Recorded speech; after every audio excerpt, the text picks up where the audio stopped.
Testing. How are you doing? Very good. Okay. Well, we're ready to get started. If you we're here at Workflow Finally Gets Easy, building setup-based routings with eForms 2.8. If that is the wrong session, stay anyway. We love to have you. So we'll jump right in here.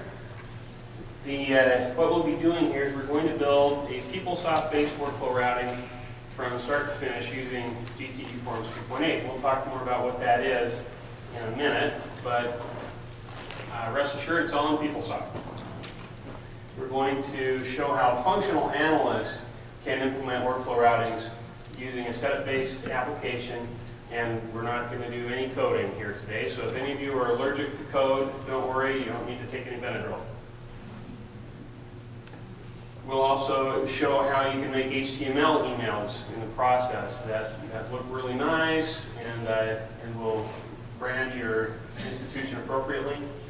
And then we'll show that's just a little bit of what eForms 2.8 can do. In fact, it's relatively new and it's really beta. We're demonstrating out of our development system. So if you don't feel the excitement and danger that I feel, try to ramp it up a little bit, because this is going to be exciting. We're hopefully everything will go well, but we think it will. But there are many other things that eForms does and has been doing for years and years, and we're going to show you some of that as well. Complex workflow routings that can be built and managed right inside a setup-based electronic forms framework. Before we jump into the demo, just a quick step back and take a look at what we're trying to accomplish with workflow. I think that we all pretty much understand that we want to be trying to automate everything that we can, and it's one of the reasons that you're here. But I think it's also always good to step back and ask why we're doing this. So here's some basic review of why we want to automate business. First off, you don't have to pay salaries to computers. It's cheaper to automate a business process than to have to hire a bunch of new people to do it. You get better and faster results when a computer does something. You have less human effort in the business process if part of it at least is done by a computer system. You have a more replicable business process. Computers are dumb, they're not as smart as humans, but they are good at doing the same thing over and over and over and over again. Whereas humans are not as good at doing the same thing over and over again the same way.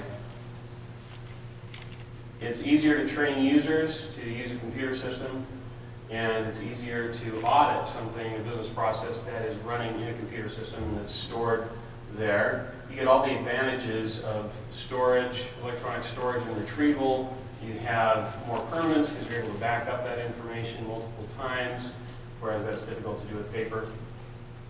And then you have the green savings of reduced paper, material, and storage costs, and just, of course, reduce paper and storage. I think one of our customers from the University of Utah actually calculated how many trees he saves a month. I think it was 22 trees a month, is that right?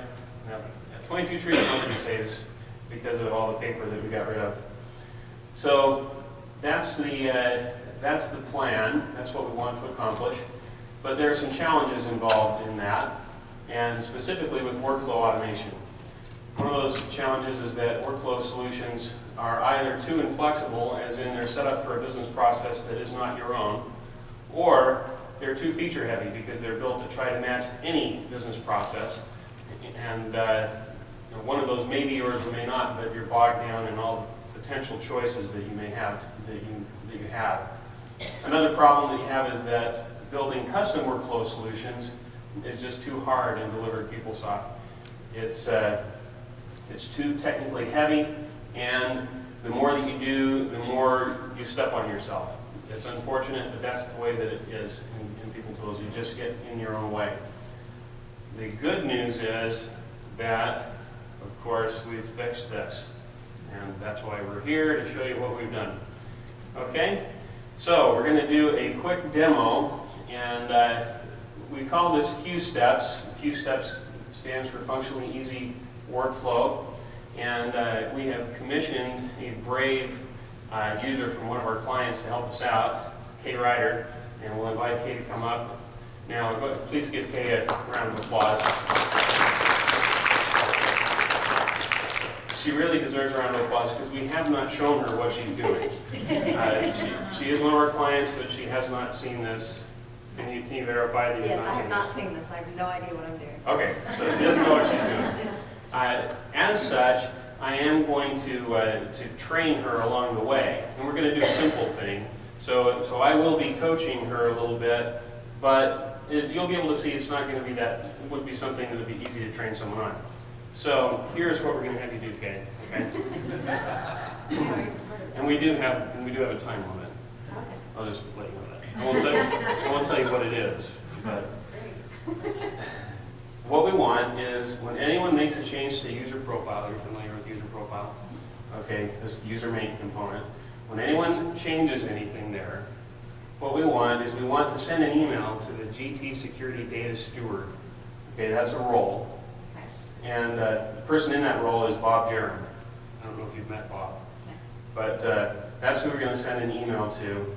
And we're going to tell him the user ID whose security changed, and that user ID's email address. Okay? Now, beyond that, I know that that's easy for you, so we want you to also make it pretty. I want you to put our standard GT email header and footer on there, and we would like you to put the header at the top and the footer at the bottom, if you don't mind. Okay. I'm sorry. Now, I have printed that out for you since we have to go off of that, so you'll have this available. I'm going to do one more thing before we get started, and that is to come into Bob's email here. See if Bob's still alive. Hello, Bob. We need to reconnect to Bob here just 1 second.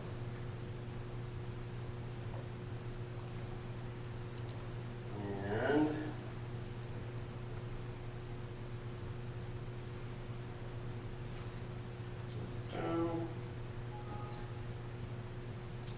so, just so you know that we didn't set this up, I'm going to delete all of Bob's email. You can see that this is new if we can get Bob back. Come on, Bob. Bob's in Utah, so it takes a little bit of lag time between here and there.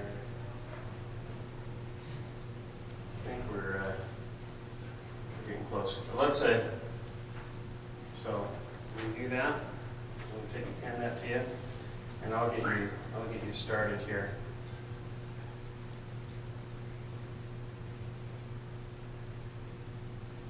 While we wait for Bob, we'll go ahead and get going. And I'll go ahead and delete his email later. Okay, so here you're logged into PeopleSoft with all the kind of power that you usually like to have. Probably more power than you usually get. We can't see the screen on this side. You sure can't. Good heavens. Let's fix that for you. Thanks. Okay. There we go. We'll just run in that window there. Check on Bob. Okay, we got Bob back. We'll delete all of Bob's email. Just so you know, we have tried this. Okay, so Bob's email is deleted. And we're going to start you off here in Manage GT eForms. You've been there before, right? Yes. But there are new things you haven't seen. So I'm going to hand it over to you. You can use this mouse, okay? Okay. And we're going to have you, see, I'm going to follow my script. I want you to go ahead and click on Fewsteps Wizard. And then we're going to add a Fewsteps Workflow.